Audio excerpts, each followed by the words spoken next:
Kwa jina la Baba na la Mwana na la Roho Mtakatifu. Amina. Tumsifu Yesu Kristo. Naitwa Father Dr. Kajetani Kazi. Leo ni Jumamosi ya juma la 6 la Pasaka.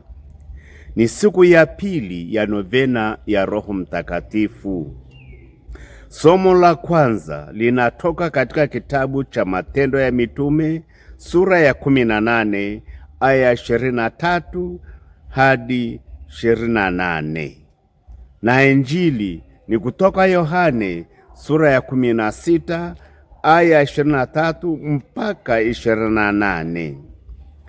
Mungu anatufundisha leo kwamba Roho Mtakatifu hukifungua kinywa, hufungua akili na moyo wa mwanadamu.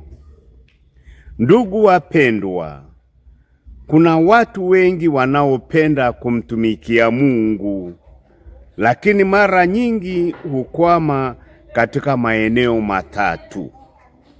Hawajui waombe nini, hawaelewi vizuri neno la Mungu, na wanaogopa kuzungumza juu ya imani yao.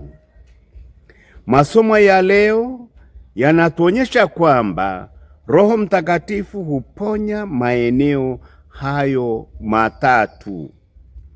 Kwanza, Roho Mtakatifu hufungua kinywa cha kuomba na kusali. Yesu anasema, ombeni nanyi mtapokea. Mara nyingi tunapoacha sala, tunakuwa kama watoto wanaosimama mbele ya baba yao, lakini hawasemi chochote. Roho Mtakatifu hutufundisha kumuita Mungu kwa ujasiri, Baba yetu. Sala ni ufunguo unaofungua hazina ya neema za Mungu.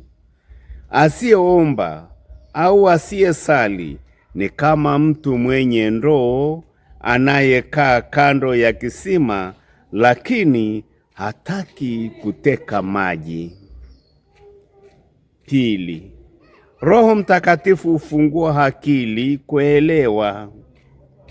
Katika somo la kwanza, Apolo alikuwa mwenye elimu na mwenye bidii, lakini hakujua mambo yote. Priscilla na Aquila wakamfafanulia kwa usahihi zaidi njia ya Mungu. Hata sisi tunahitaji kufundishwa. Akili bila Roho Mtakatifu ni kama dirisha lililofungwa. Nuru ipo nje, lakini haiingii ndani.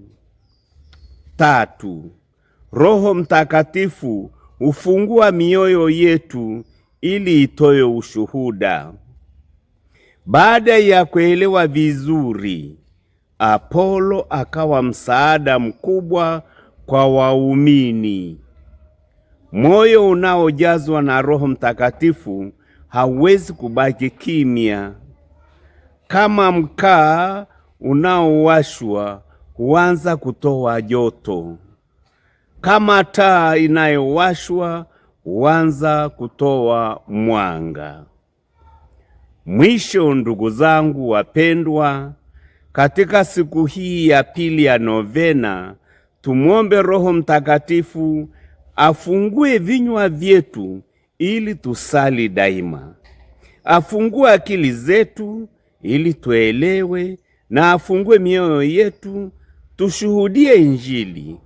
Roho Mtakatifu njoo, tufundishe kuomba, kuelewa na kuhubiri Injili kwa ujasiri. Tafadhali subscribe katika Habari Njema channel ili kila siku ifikapo saa 11 jioni uweze kupata tafakari ya masomo ya siku inayofuata. Maana neno la Mungu ni taa ya miguu yako na mwanga katika njia yako. Awabariki Mungu Mwenyezi, Baba na Mwana na Roho Mtakatifu. Amina.